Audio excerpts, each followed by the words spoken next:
Hey guys, so I just wanted to show you what the spool looks like when it's all wrapped.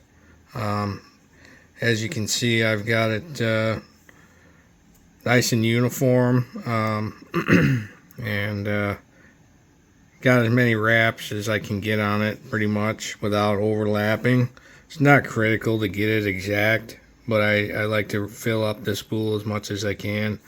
And basically you want the same amount of wraps on the upper portion as you do on the lower portion, and have the ends meet in the middle, just like this, so that everything is basically the same. You've got the same amount of travel on both directions. So I've got the spool attached to the stepper with the set screw, and basically what I recommend doing is wrapping the bottom portion first and then the upper, because it's just easier to access the upper portion once the bottom portion is wrapped. The actual wrapping process is a little tedious. You can kind of use if you have a thumbnail, you can kind of use your thumbnail to kind of hold your tag end from, unwrapping on the spool there. But that's how that works. And then once it's wrapped, this would be the time to attach the retainer clip and hold the cable in place. You can do this, with the stepper, and the spool attached to your stepper shaft, or just holding the spool in your hand.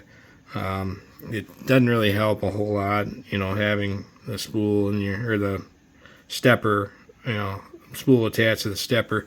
But this is pretty much the hardest part of replacing the cable. Once it's wrapped and you have the retainer clip on, then you're pretty home free. But anyway, that's how that works.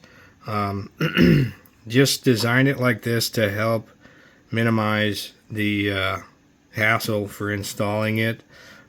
You can actually install it without even taking the spool off the stepper. And theoretically, you can replace half of the cable. So if you get a break, it's going to be one side or the other. Not normally going to break both sides. But you can replace just the upper or the lower portion of it. Theoretically, it might not be easy to do, but you could do that if you ever had a break.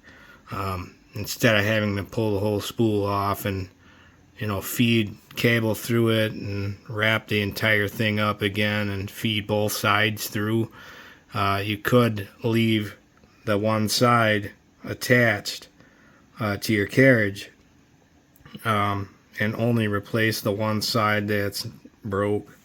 But again, like I said, that's probably not going to be very easy to do, but again, it just opens up the opportunity to be possible where it's not in the previous spool. But anyway, yeah, I just wanted to share that, and this is what they look like when they're wrapped up and ready to go. So anybody have any questions or anything, you want to get some of these, just let me know. All right, take care.